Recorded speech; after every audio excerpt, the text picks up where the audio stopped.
Setiap kali membaca kisah-kisah pengembaraan di lautan, ada saja catatan menarik yang menggamit imajinasi kita. Dari situasi pusaran air yang menenggelamkan kapal-kapal hinggalah raksasa yang mengganggu perjalanan mereka. Kisah sebegini sebenarnya berdasarkan kisah sebenar.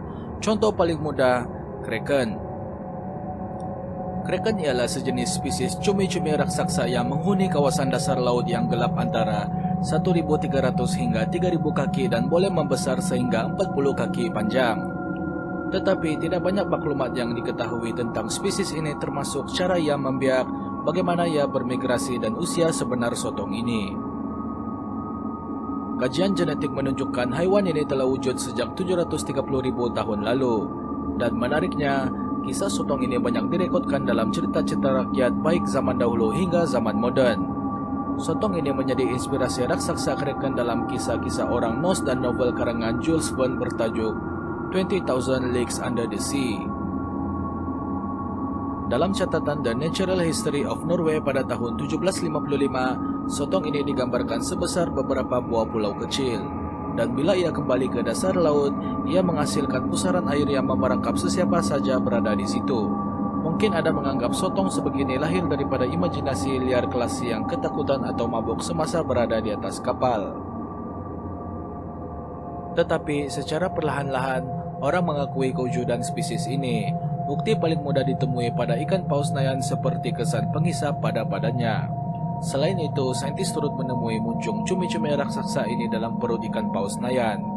Ini menunjukkan berlakunya pertarungan sengit antara dua spesies ini, memandangkan cumi-cumi raksasa merupakan makanan kegemaran ikan paus itu. Pada pertengahan abad ke-19, cumi-cumi raksasa diperkenalkan dalam komuniti saintifik oleh Jepetus Rindsrup, seorang ahli zoologi dari University Copenhagen. Selepas mengkaji muncung sotong yang ditemui sekitar pesisir pantai Denmark, beliau merumuskan haiwan tersebut sememangnya wujud. Sotong itu diberi nama saintifik Architeuthis dax yang bermaksud sotong yang berkuasa. 16 tahun kemudian, sekumpulan nelayan di Teluk Conception, Newfoundland terserempak dengan sotong ini. Cumi-cumi raksasa itu coba menenggelamkan kapal mereka, tetapi digagalkan oleh nelayan-nelayan berkenaan. Walaupun sotong tersebut berjaya melarikan diri dengan menembak dakwat hitam kepada mereka, satu daripada tentakel-tentakelnya tertinggal pada bot dan berukuran 19 kaki panjang. Ini menambah lagi bukti sotong begini wujud. Menariknya, cumi-cumi raksasa hanya boleh dijumpai apabila ia mati dan terdampar di pantai. Justru, jarang bagi komuniti saintifik mendengar cerita sotong sebegini dalam keadaan hidup kecuali daripada nelayan-nelayan. Sotong-sotong ini terdampar di pantai bila mati kerana kandungan badannya terdiri daripada ion amonium. Berikutan kandungannya lebih ringan berbanding air laut. Ini menyebabkan cumi-cumi raksasa terapung selepas ia mati. Pada tahun 1967, pasukan penyelidik National Geographic cuba menggunakan ikan paus Nayan untuk menangkap imej cumi-cumi raksasa. Menerusi kamera yang dipasang pada ikan paus pekerjaan tetapi gagal. Selepas Rindsrup, tidak banyak saintis yang menunjukkan minat mengkaji hewan akuatik aneh ini. Hanya segelintir saja yang berbuat demikian seperti ahli biologi marine Steve O'Shea. Steve O'Shea merupakan antara saintis yang terkenal dalam usaha penyelidikan ini bermula dari 1996 hingga 2011. Salah satu matlamat utamanya ialah memberi peluang kepada semua orang, terutama orang ramai, melihat sendiri cumi-cumi raksasa dalam akuarium berbanding imej kabur di televisyen. Pada tahun 2003, beliau membuat satu eksperimen dengan melepaskan organ seksual sotong yang dikisar di dalam air dengan harapan cumi-cumi raksasa dapat mengawan dengan kamera di New Zealand. Walau bagaimanapun, eksperimen tersebut berakhir dengan kegagalan. Namun begitu, semua itu berubah pada September 2004. Dua ahli biologi marine Jepun yaitu Tsunemi Kubodera dan Kyoichi Mori berjaya mengambil imej pertama sotong berkenaan di luar perairan Pulau Chichijima. Cara mereka ialah menurunkan cangkuk bersama kamera dan umpan pada kedalaman 3.000 kaki. Tidak berapa lama selepas ia diturunkan, seekor cumi-cumi raksasa menyerang dan menggunakan tentakel untuk memerangkap umpan seperti ular sawah. Tetapi selepas bergelut selama 4 jam melepaskan tentakelnya dari umpan, sotong tersebut kemudiannya mati. Menurut Kubodera, ia mengubah persepsi bahawa cumi-cumi raksasa bukan pemangsa pasif tetapi pemangsa yang aktif memburu. Beliau tidak berhenti di situ sahaja. 2 tahun kemudian, pasukannya berjaya mengeluarkan rekaman video cumi-cumi raksasa yang masih hidup. Kalau ikut skala cumi-cumi raksasa, sotong ini agak kecil dengan ukuran 11 kaki panjang dan berat 110 pound. Tetapi itu masih tidak menafikan bahwa itu rekaman pertama membabitkan cumi-cumi raksasa.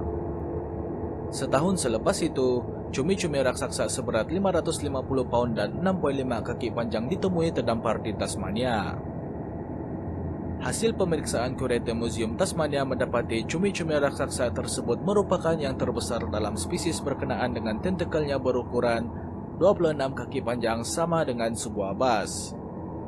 5 tahun kemudian, para saintis berjaya merekam cumi-cumi raksasa di habitat semula jadinya buat kali pertama.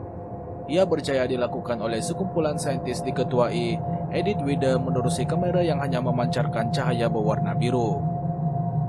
Sotong yang ditangkap dalam rekaman tersebut memerangkap kamera tersebut dengan tentakel-tentakel sekaligus mengesahkan ia memang pemangsa aktif. Wide turut menjelaskan berikutan kehadiran manusia di lautan, kelibat cumi-cumi raksasa ini jarang kelihatan. Oleh sebab itu, beliau mereka sebuah kamera yang boleh bergerak senyap dalam air dan satu-satunya sumber cahaya ialah lampu berwarna merah. Lampu ini menjadi pilihan karena ia membantu kamera tersebut halimunan di mata haiwan-haiwan akuatik yang hidup di dasar laut. Pada tahun 2016, seekor cumi-cumi raksasa betina seberat 231 pound ditemui mati terdampar di Semenanjung Bes, Spanyol. Di perairan utara Spanyol, diet sotong ini ialah ikan witing yang memerlukan mereka untuk berenang berhampiran permukaan air. Sotong ini dikatakan berebut makanan dengan seekor sotong lain semasa kembali ke dasar laut sebelum makanan tersebut dicuri. Selepas kalah dalam pertarungan tersebut, sotong itu kembali terapung ke permukaan air yang lebih panas dan mengurangkan aliran darah dalam sotong tersebut. Ini mengakibatkan sotong tersebut mengalami keadaan seperti asfiksia sekaligus tidak berupaya melawan arus dan terdampar di pantai. Dan pada Jun tahun lepas, kelibat cumi-cumi raksasa dilihat buat kali pertama di perairan Amerika Syarikat. Menariknya, rekaman sotong terbabit berlaku di salah satu pelantar minyak terbesar di dunia di Teluk Meksiko. Penemuan ini dianggap penemuan penting karena menepis tanggapan cumi-cumi raksasa hanya beroperasi di kawasan dasar laut. Ketika ini, cumi-cumi raksasa terbesar yang pernah direkodkan ialah berukuran 43 kaki panjang.